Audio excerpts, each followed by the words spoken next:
Nako mga Boka Trips, maugong po na pinag-uusapan po sa mga kapanahonang ito ay ang ginawa po ng Estados Unidos na pag-aresto po dito po sa presidente ng Venezuela, na kung saan ayon po sa marami, ang ginawang ito pong hakbang ng Estados Unidos ay mali.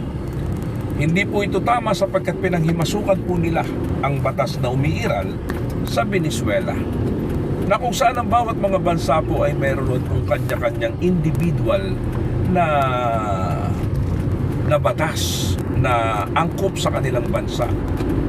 Subalit ito po ay pinanghimasukan ng presidente po naman ng Estados Unidos.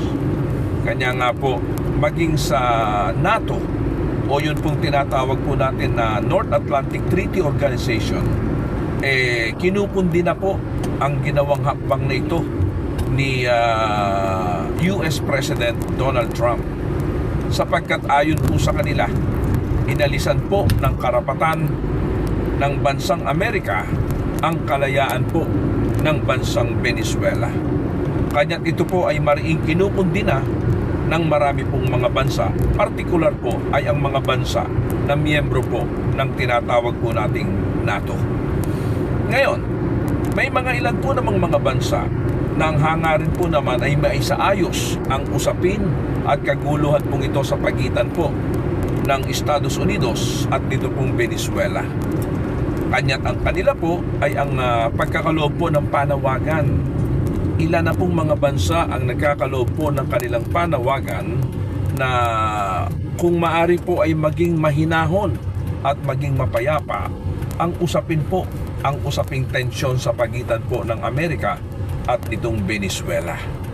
At kamakailan din lamang po mga Boka Tribs ay meron din pong aksyon na ginawa.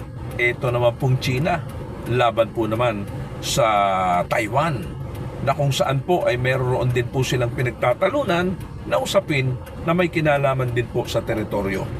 Gayunpaman mga Boka Tribs, sana po ang mga ganitong uri ng hidwaan ay maging maayos at mapayapa po, na ito ay marisolba, sapagkat nakakapangamba po, sapagkat kung ito po hindi mariresolbahan ng tama at kung hindi po ito mariresolbahan ng naaayon po sa batas na umiiral sa bawat isang bansa, baka po ito'y mauwi sa tinatawag po natin Third World War. Yun po ang nakakatakot po rito. Kasi sabi nga po natin, napakasakit po sa isang bansa na sila po ay sasakupin ng ibang bansa. Kahit pa po nung sabihin, marami po ang nationalistic na mga mamamayan na naninirahan po sa kanilang mga bansa. Kanya sana po malutas po ng maayos ang usaping ito nang hindi po ito mauwi sa lalong higit na magulong sitwasyon. Yun po lamang.